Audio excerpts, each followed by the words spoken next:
حضرات گرامی، یہ سب سے پہلے بارگاہ رسالت مآب صلی اللہ تعالیٰ علیہ وسلم میں درود پاک کا نذرانہ پیش کر لیا جائے۔ پڑھیے صلی اللہ علیہ النبی الامی وآلہ صلی اللہ علیہ وسلم، صلاۃ و سلام علیک یا رسول اللہ۔ ممبر نور پہ جلوہ افروز علماء اکرام، اساتذہ ذوی الاحترام، شعراء اسلام اور میرے پیارے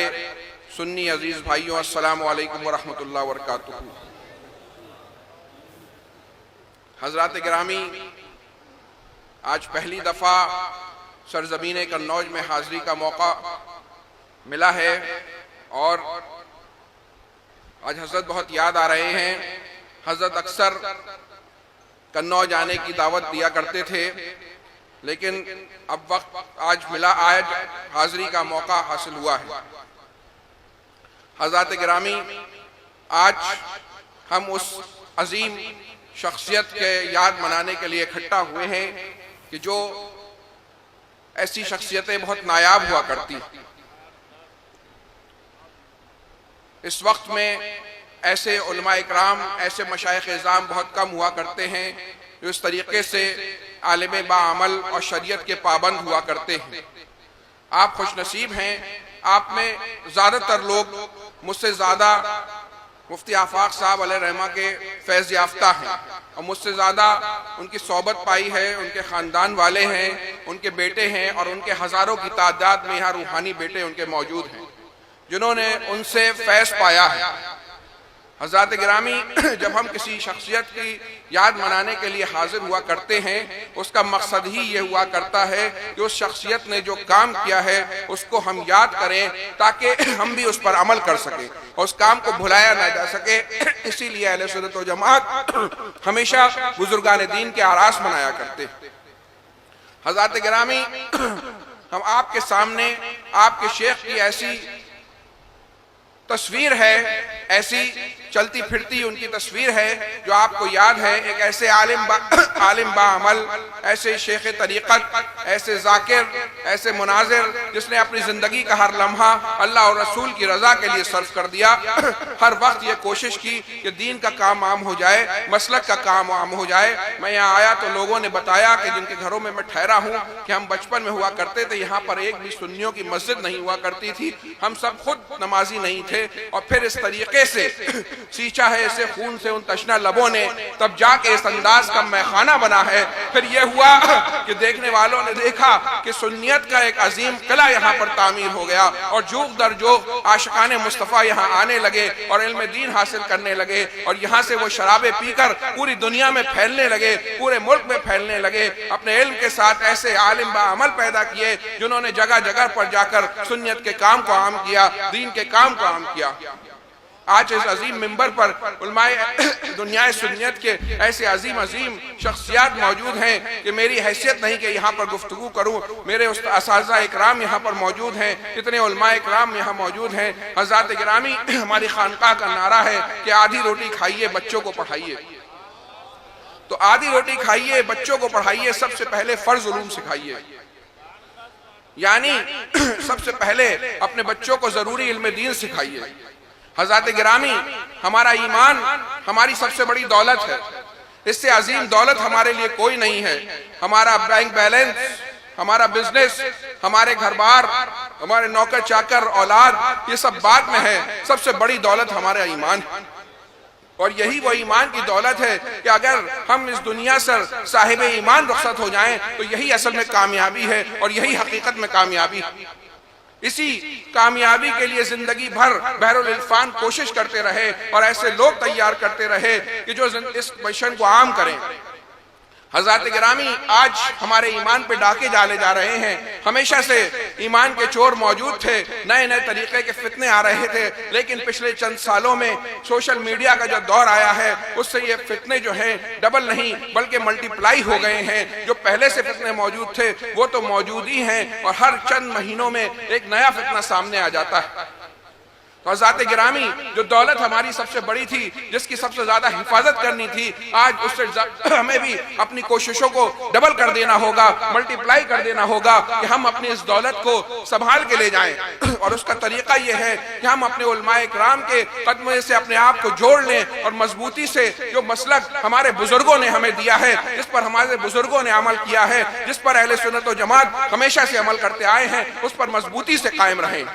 اس کے معاملے میں نہ ادھر برداشت کریں نہ ادھر برداشت کریں۔ آج کی کانفرنس کا جو ٹاپک رکھا گیا ہے کہ عظمت صحابہ و اہل بیت، یہ بھی بہت ہی اچھا اور وقت کے حساب سے بہت ہی امپورٹنٹ ٹاپک رکھا گیا ہے۔ حضرات کرامی، کہیں پہ نبی پاک صلی اللہ تعالیٰ علیہ وسلم کی شان میں گستاخی ہو رہی ہے تو کہیں صحابہ اکرام کی شان میں گستاخی ہو رہی ہے۔ کچھ لوگ اہل بیت سے جو ہے دل میں بغض رکھے ہوئے ہیں، لیکن ہم اہل سنت و جماعت کا طریقہ یہ ہے کہ ہم صحابہ سے بھی محبت کرتے ہیں، اہل بیت سے بھی محبت کرتے ہیں، اپنے ایک ہاتھ میں صحابہ کے دامن کو مضبوطی سے تھامے رہتے ہیں اور ایک ہاتھ میں اہل بیت کے دامن کو مضبوطی سے تھامے رہتے ہیں۔ جان لیجئے کہ وہ انسان کبھی بھی کامیاب نہیں ہو سکتا، کبھی بھی وہ عاشق علی نہیں ہو سکتا، کبھی بھی اہل بیت کا عاشق نہیں ہو سکتا۔ جو کسی صحابی کی گستاخی کرے وہ ہم میں سے نہیں ہو سکتا۔ میں آپ سب کو یہ پیغام دینا چاہتا ہوں کہ آج کل سوشل میڈیا کے دور میں کچھ اگر جذباتی لوگ یہ سازشیں شیعوں کی طرف سے ہم میں پھیلائی جا رہی ہیں کہ وہ سنیت کو کمزور کرنے کے لیے، ہمیں اندر سے بانٹنے کے لیے، پہلے دیوبندیت کی شکل میں خارجی فتنے آتے تھے، اب ہمارے اندر سے یہ فتنے پھیلائے جا رہے ہیں۔ اس وقت علماء اہل سنت کی اور سادات اعظام کی سب سے بڑی یہ ذمہ داری ہے کہ وہ کھل کے اس کا رد کریں کہ اگر کسی صحابی کی گستاخی کی جاتی ہے تو ایسے قدم برداشت نہیں کیا جائے گا۔ کوئی بھی عاشق رسول نہیں کہا جائے گا، کوئی بھی عاشق اہل بیت نہیں کہا جائے گا، کوئی بھی اپنے آپ کو حسینی نہیں کہے گا، کوئی بھی علی کے نام کی ٹوپی نہیں پہنے گا اگر وہ صحابہ اکرام کی گستاخی کرے گا۔ شروع سے لے کر ابھی تک ہمارے علماء اکرام نے، صوفیاء اعظام نے، چاہے وہ خواجہ صاحب کا مسلک ہو، چاہے غوث پاک کا مسلک ہو، چاہے وہ صابر کلیری کا مسلک ہو، چاہے وارث پیا کا مسلک ہو، چاہے برکت کا مسلک ہو، چاہے مخدوم اشرف کا مسلک ہو، کسی نے بھی اس بات کو برداشت نہیں کیا ہے۔ سب کا ایک ہی عقیدہ ہے، سب کا ایک ہی ماننا ہے۔ یہ چند چالوں سے کچھ خرافاتیں پھیلائی جا رہی ہیں اور صحابہ کی شان میں گستاخی کی جا رہی ہے۔ اے میرے بھولے بھالے سنی مسلمانوں، اے عاشقان بزرگان دین، میں تم کو یہ بتانا چاہتا ہوں کہ روز روز نئے فتنے پھیلائے جاتے ہیں، ہمارے ایمان کو چھیننے کی کوشش کی جاتی ہے۔ جب دیکھا جاتا ہے کہ مسلمان بڑا مضبوط ہو رہا ہے، کیسے ان کی صفوں میں جو ہے دراریں ڈال دی جائیں، تو ایسے فتنے پھیلائے جاتے ہیں کہ بیچارہ ہمارا بھولا بھالا سنی مسلمان اس سے جو ہے کبھی کبھی اس سے متاثر ہونے لگتا ہے، کچھ خاص لوگ بھی اس سے متاثر ہونے لگتے ہیں۔ اسی طریقے کا ایک فتنہ ہے۔ یاد رکھو، صحابہ وہ اسلام کی وہ عظیم فصیلیں ہیں، اسلام کی وہ باؤنڈری ہے کہ اگر کسی صحابی کی گستاخی کر کے یہ باؤنڈری کو کمزور کر دیا گیا تو جان لو کہ اسلام کا قلعہ بھی سلامت نہیں رہے گا۔ ہر صحابی کی ناموس کی حفاظت کرنی ہوگی۔ ہمیں صرف اسی مقرر کو اپنے سٹیج پہ بلانا ہوگا جو صحابہ اکرام کی عزت کرتا ہو۔ یہ پیغام آپ کو مہریرہ کا بھی پیغام ہے اور یہی قنوج کا بھی پیغام ہے اور تمام خانقاہوں کا، تمام بزرگان دین کا یہ پیغام ہے۔ یاد رکھو، اگر کسی صحابی کی کوئی گستاخی کرنے والا ہو، پھر اپنے آپ کو کیسا ہی عاشق مولا کائنات کہے یا عاشق حسین کہے، سمجھ لو کہ اس کے ایمان میں کمی ہے، سمجھ لو اس کے دل میں کھوٹ ہے۔ آج وہ تم سے اچھی اچھی باتیں تو کر رہا ہے اور میٹھی میٹھی باتیں تو کر رہا ہے، لیکن حقیقت میں تمہیں وہ ایک غلط راستے پہ لے جا رہا ہے۔ اور اہل سنت کے تو بہت اچھا ہے کہ ہمارے پاس ہمارے علماء اکرام کا دامن ہے، ہمیں کسی کی شکل نہیں دیکھنی ہے، کسی کے لباس نہیں دیکھنا ہے، کسی کی میٹھی میٹھی باتیں نہیں سننی ہے، بلکہ حضرات گرامی ہمیں یہ دیکھنا ہے کہ صحیح کیا ہے، ہمارے بزرگ ہماری کتابوں میں کیا لکھ گئے، ہمارا دامن ہمیں کس کا دامن ہمارے ہاتھ میں دے گئے ہیں، اسے مضبوطی سے پکڑے رہو، کیونکہ ایمان ہماری سب سے بڑی دولت ہے۔ حضرات گرامی، میری آپ سے گزارش ہے کہ اپنے گھر کا ایک ایک بچہ اور ایک ایک بچی اپنے مدرسے میں بھیجو اور عالم بناؤ اور عالمہ بناؤ۔ اگر تم اپنی اس عظیم دولت کو بچانا چاہتے ہو تو اپنے گھروں کے ماحول کو دینی بناؤ، جب تک ہمارے گھر کا ماحول دین نہیں ہوگا ہم اپنے ایمان کی حفاظت نہیں کر سکیں گے۔ اپنی یہ سب سے عظیم دولت کی حفاظت کے لیے ہمیں کوششیں کرنی پڑتی ہیں۔ ہم دیکھتے ہیں کہ دنیاوی تعلیم کو حاصل کرنے کے لیے ہم کتنی کوششیں کرتے ہیں۔ ہم جو ہے صبح 5 بجے امی اٹھ جایا کرتی ہیں اور بچے کو نہلا دھلا کے تیار کر دیا کرتی ہیں۔ ہم اسکولوں کے چکر کاٹا کرتے ہیں اور ہم ڈونیشنز دیتے ہیں 50-50 ہزار اور اپنے بچوں کے ایڈمیشن لیتے ہیں۔ بس کا کرایہ ہم برداشت کرتے ہیں، مہنگے مہنگے کورس لیتے ہیں، ٹیوشن لگاتے ہیں اور اپنے بچے کو چاہتے ہیں کہ وہ اچھے سے اچھی تعلیم حاصل کر لے۔ اس میں کوئی برائی نہیں ہے، مسلمانوں کو ضرورت ہے کہ وہ دین کے ساتھ ساتھ دنیا میں بھی ترقی کریں، لیکن حضرات گرامی کیا اس کی ہم جو ہے 10% کوشش بھی اپنے دین کی حفاظت کے لیے کرتے ہیں؟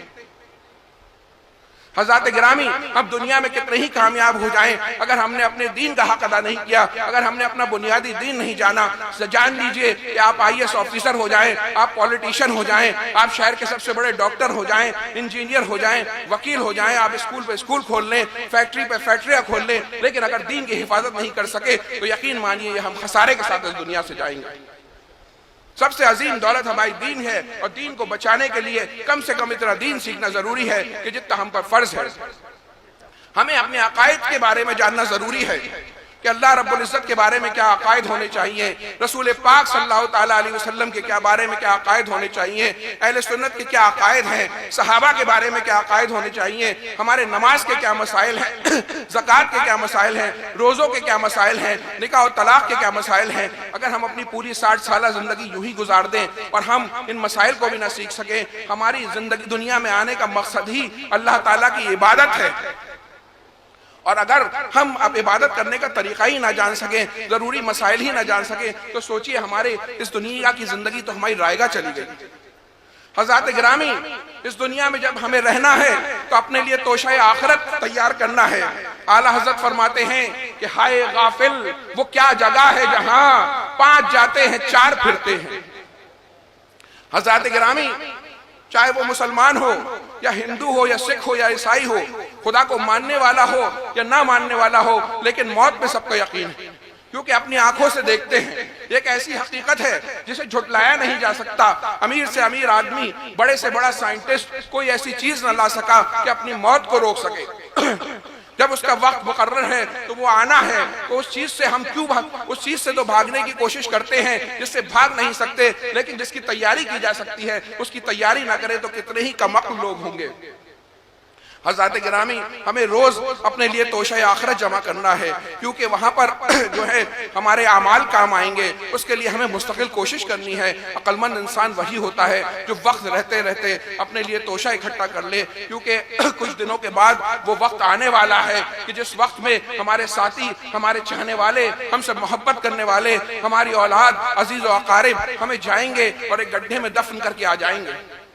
وہاں پر ہم اکیلے ہوں گے، تب ہمیں یاد آ رہا ہوگا کہ ہم نے دنیا کی زندگی کیسے گزاری۔ اس دن فکر آخرت جو ہے وہ اسلام کا ایک بہت اہم موضوع ہے، صوفیاء اکرام کی زندگی کا بہت اہم موضوع ہے۔ صوفیاء اکرام نے ہمیشہ مسلمانوں کو فکر آخرت کی طرف دھیان دلایا ہے۔ جتنے بھی علماء باعمل ہوتے ہیں، صوفیاء اکرام ہوتے ہیں، یہ جب پبلک کو اپنے سے جوڑتے ہیں تو ان کا کام ہی یہ ہوا کرتا ہے کہ بندے کو اس کے رب سے ملا دیا کرتے ہیں، اور اگر ہم ان کے آستانوں پر آئیں، ان کا نام لیں اور ہم اپنے رب کی طرف ملنے کی کوشش نہ کریں تو ہم کیسے صوفیاء اکرام کے ماننے والے ہیں؟ اگر ہم شریعت پہ عمل نہ کریں تو ہم کیسے صوفیاء اکرام کے ماننے والے ہیں؟ اگر ہمارے دلوں میں خوف خدا نہ ہو تو ہم کیسے صوفیاء اکرام کے ماننے والے ہیں؟ اگر رسول پاک صلی اللہ تعالیٰ علیہ وسلم کی سنتوں کا پاس نہ ہو، اگر ان کے بتائے ہوئے راستے پر چلنے کی ہم میں تڑپ نہ ہو تو ہم کیسے صوفیاء اکرام کے ماننے والے ہیں؟ تو حضرات گرامی ہم سب بزرگان دین کے ماننے والے ہیں، صوفیاء اکرام کے ماننے والے ہیں۔ ہمیں مستقل یہ کوشش کرنی چاہیے کہ ہم روز اپنی زندگی میں تھوڑی تیاری کرتے رہیں۔ جب تیاری کرنے کے بعد بھی نہ جانے کتنی کمیاں رہ جائیں گی، تب انشاءاللہ اللہ کے رسول کے صدقے میں اللہ تعالیٰ ہمیں معاف فرمائے گا۔ وہ اپنے بندوں کی کوششوں کو دیکھ کر ہمیں معاف فرمائے گا، لیکن کیسے وہ بے حس ہوں گے جو ہے بے عمل رہے؟ کیا تو خدا سے لڑائی مول لیتے ہیں؟ حضرات گرامی یہ جو مدارس اسلامیہ ہیں یہ ہماری قوم کی ریڑھ کی ہڈی کی مانند ہیں۔ جس طریقے سے ایک بدن میں ایک ریڑھ کی ہڈی ہوا کرتی ہے کہ خدا نخواستہ اس میں چوٹ لگ جائے یا فریکچر ہو جائے تو بڑے سے بڑا پہلوان جو ہے وہ پلنگ پہ لگ جاتا ہے، اسی طریقے سے مدارس اسلامیہ اور ان مدرسوں کو چلانا ہم سب کی برابر کی ذمہ داری ہے، نہ صرف علماء اکرام کی ذمہ داری ہے بلکہ قوم کے ایک ایک فرد کی ذمہ داری ہے کہ اپنے مدرسوں کا خیال رکھا جائے۔ جن ملکوں میں مدارس کو ختم کر دیا گیا ہے، دھیرے دھیرے اسلام بھی وہاں سے رخصت ہو گیا ہے۔ حضرات گرامی، اپنے شہر کے مدرسوں پر ہمیشہ دھیان دیجئے، ان کا خیال رکھیے، اپنے قوم کے بڑے بڑے مدرسوں پہ دھیان رکھیے، اپنے مسجد کے مکتب کو مضبوط کریے۔ سب سے مضبوط ہمیں اپنے مسجد کا مکتب کرنا ہے تاکہ ہمارا بچہ سب سے پہلے وہیں جا کے علم دین حاصل کرتا ہے، ہماری بٹیا سب سے پہلے وہیں جا کے علم دین حاصل کرتی ہے۔ اگر ہم نے اپنے بچے کی بنیاد کو مضبوط نہیں کیا تو یقین مانیے پیور سنی گھر میں پلے ہوئے وہ بچے جو سنی گھر میں سنی باپ دادا کے ہیں بچے ہیں، جن کے آس پاس کوئی بد مذہب نہیں ہے، وہ آج سوشل میڈیا کی وجہ سے اپنے دین سے ہاتھ دھو رہے ہیں۔ مختلف ایسے نئے نئے فتنے سوشل میڈیا پر آ گئے ہیں، ایسے کلین شیو لوگ بیٹھ کر ایسی باتیں کر رہے ہیں اور سوشل میڈیا کے زور سے آپ کے گھروں میں بیٹھ کے بچوں کا ایمان چھین رہے ہیں، بچیوں کے اخلاق کو بگاڑ رہے ہیں۔ تو اگر ہم بچنا چاہتے ہیں تو یہ واحد راستہ یہ ہے کہ ہم اپنے دین کی فکر کریں، اپنے مذہب کی فکر کریں، اپنے بچوں کو کم سے کم ضروری دینی تعلیم دیں، علماء اکرام کے دامن سے وابستہ ہو جائیے۔ آج آپ کے مرشد بظاہر اس دنیا میں نہیں ہیں، لیکن یہ ان کا فیض ہے کہ ان کے ساتھ میں جن لوگوں نے پرانے لوگ تھے جو ان سے جڑے ہوئے تھے آج بھی سب یہاں پر موجود ہیں اور چلتے چلے آتے ہیں۔ حضرات گرامی، آج ان کے جو بیٹے اور یہ ان کے بھائی اور یہ جو ان کے داماد ان کے مشن کو اور آپ روحانی بیٹے چلا رہے ہیں، آپ کا سب سے بڑا خراج عقیدت آپ کے مرشد کے ساتھ یہی ہے کہ اس مشن کو جیسا انہوں نے سوچا تھا ویسے ہی چلانے کی آپ بھی جو ہے دل میں طے کر لیں اور ان لوگوں کے ساتھ کھڑے ہو جائیں اور کہیں کہ مولانا احمد سعید صاحب، مولانا برکات صاحب، مولانا اخلاص صاحب، آپ اس مشن کو اسی طریقے سے چلاتے رہیے، آپ ہمیں بھی اپنے ساتھ ویسا ہی پائیں گے جیسے مفتی آفاق صاحب علیہ الرحمہ کے ساتھ پایا کرتے تھے۔ اور آج جو طلبہ فارغ ہونے والے ہیں میں ان سے یہ گزارش کروں گا کہ تمہیں تو کہیں جانے کی ضرورت نہیں ہے، تم نے تو اپنے ماتھے کی آنکھوں سے ایک ایسے عالم باعمل کی زیارت کی ہے، کیونکہ ابھی جو بچے 5 سال میں ابھی جو شروع سے یہاں پر ہیں، ابھی بڑی تعداد میں وہ طلبہ موجود ہیں جنہوں نے حضرت کا اٹھنا بیٹھنا دیکھا ہے، حضرت کے رات و دن دیکھے ہیں۔ تو تمہارے سامنے تو ایک ایسا مثالی عالم ہے کہ ہندوستان میں چند عالم ایسے ہوا کرتے ہیں کہ جن کے پاس نہ کسی بڑے شیخ کے بیٹے ہیں، نہ بہت دولت والے خاندان سے ہیں، آئے ہیں اور ایک پیڑ کے نیچے بارش میں بھیگتے ہوئے اور اب مکتب چالو کر دیتے ہیں اور جوگ درد میں اکیلا ہی چلا تھا جانب منزل مگر لوگ ساتھ آتے گئے اور کارواں بنتا گیا، اور اللہ رب العزت کا ایسا کرم ہوتا ہے، رسول پاک صلی اللہ تعالیٰ علیہ وسلم کی ایسی عنایت ہوتی ہے کہ پھر آج ہم سب دیکھ رہے ہیں کہ کس طریقے سے ایک اداروں کی پوری سیریز ہے۔ اگر دنیاوی تعلیم میں جانا ہے تو اسکولز ہیں، اگر بچیوں کی تعلیم کے لیے جانا ہے تو نسواں مدرسہ ہے، بچوں کے لیے مدرسہ ہے، نہ جانے کتنے مکاتب چل رہے ہیں، نہ جانے کتنے پروجیکٹس چل رہے ہیں۔ تو انہوں نے اگر اپنی زندگی کو اس میں لگایا ہے تو آپ سب ان کے روحانی بیٹے بیٹیوں کا یہ فرض ہے کہ ان کے بتائے ہوئے مشن پہ چلیں، اسے مضبوطی سے تھامے رہیں اور جو عقیدہ وہ آپ کے ہاتھ میں چھوڑ دے کے گئے ہیں اسی عقیدے پہ مضبوطی سے قائم رہیں، اور ان کے جو بچے یہاں موجود ہیں ان کی پشپنائی کریں، ان کا ساتھ دیں، ان کے حکم پہ عمل کریں کہ جو وہ مشن جس طریقے سے چل رہا ہے اس طریقے سے چلتا رہے۔ اور آخر میں یہ بھی کہنا چاہوں گا کہ جس طریقے سے بچوں کی تعلیم کی بہت اہمیت ہے، ہمیں اپنی بچیوں کے لیے تعلیم کی بہت اہمیت کرنی ہوگی۔ میں اکثر جگہ پہ جاتا ہوں تو میں گزارش کرتا ہوں کہ اپنے شہروں میں، اپنے محلوں میں اجتماعات منعقد کریے، لیڈیز کے اجتماعات منعقد کریے۔ ہمارے حضرات لوگ تو جمعے میں جا کے بیان سن لیتے ہیں لیکن لیڈیز کو سننے کا موقع بہت کم ملا کرتا ہے۔ تو اب ماشاءاللہ عالمائیں بھی ہمارے پاس کافی ہیں، کم سے کم ہفتے وارانہ اجتماع ورنہ کم سے کم 15 دن پہ منعقد کریں جہاں پر ہماری بہنیں مائیں آئیں اور ضروری دین کے مسائل سیکھیں، ایک سے ماحول میں رہیں اور ان کی ایسی تربیت ہو جائے کہ کوئی ان کے اخلاق کو بگاڑ نہ سکے، کوئی شیطانی وسوسہ ان کے دل میں آئے تو لاحول پڑھ کے اس کو بھگا دیں۔ اور حضرات گرامی کوئی بہت مشکل نہیں ہے، ہمارے بھائیوں کے پاس شہروں میں شادی گھر ہوا کرتے ہیں، لوگوں کے اتنے بڑے بڑے ڈرائنگ روم ہوا کرتے ہیں کہ اس میں 25-30 لوگ آ جائیں، چھتیں ہوا کرتی ہیں، آنگن ہوا کرتے ہیں۔ بس ضرورت یہ ہے کہ جس طریقے سے بحر العرفان کے اندر کام کرنے کی ہر وقت وہ کوشش میں لگے رہا کرتے تھے، ہمیں اپنا چھوٹا چھوٹا کام میں جو ہے اپنا حصہ دینا ہے، حصہ لینا ہے۔ ہمیں کوشش کرنی ہے کہ ہم دیکھیں کہ میرے محلے میں اجتماع منعقد ہو رہا ہے کہ نہیں ہو رہا ہے، اگر نہیں ہو رہا ہے تو میں خود علماء کرام کے مشورے سے منعقد کروں اور وہاں پر 15 15 ہی صحیح 20 ہی صحیح بچیاں آئیں اور دین سیکھیں اور ہمارے ماحول محفوظ ہو. ہمیں دوسروں سے نہیں، ہمیں خود اپنے لیے کوشش کرنی ہوگی. ہمیں دیکھنا ہوگا کہ ہمارے مکاتب کیسے چل رہے ہیں، ہمارے مکتب میں اچھے استاد ہیں کہ نہیں ہیں، قاری صاحب صحیح سے پڑھا رہے ہیں کہ نہیں ہیں، کیا ان کی تنخواہ کا انتظام ہے کہ نہیں ہے، کتابوں کاپیوں کا انتظام ہے کہ نہیں ہے. اس کے بعد تمام اپنے مدارس کو مضبوط کریے. ہمارے جو مدارس ہیں الگ الگ شہروں میں اپنے مدرسوں کو مضبوط کریے. دیکھیے کہ اس میں کھانے کا انتظام ہے کہ نہیں ہے، اساتذہ کی تنخواہوں کا انتظام ہے کہ نہیں ہے، بجلی پانی کا انتظام ہے کہ نہیں ہے. آپ یقین مانیے کہ علماء کرام جو دین کا کام کر رہے ہیں، جو یہ مدرسے چلا رہے ہیں، ہم ان پہ دیکھیں ان کو کچھ احسان نہیں کرتے ہیں، بلکہ یہ ہم پہ احسان کرتے ہیں کہ یہ اس کارواں کو چلا رہے ہیں. اور یہ ہم سب کا برابر کا حصہ ہے کہ ہمارا کوئی بھائی ہمارے ساتھ کام کر رہا ہے تو ہم اپنے مدارس کو مضبوط کریں، کیونکہ یہ ہماری ریڑھ کی ہڈی ہوا، ہماری قوم کی ریڑھ کی ہڈی ہیں. ہمیں انہیں مضبوط کرنا ہے. حضرات گرامی باتیں بہت ہیں لیکن وقت بہت ہو رہا ہے اور بڑے بڑے علماء اکرام یہاں موجود ہیں. کچھ کہنے میں غلطی ہو اللہ معاف فرمائے. استغفر اللہ ربی من کل ذنب و اتوب الیہ. السلام علیکم ورحمۃ اللہ وبرکاتہ.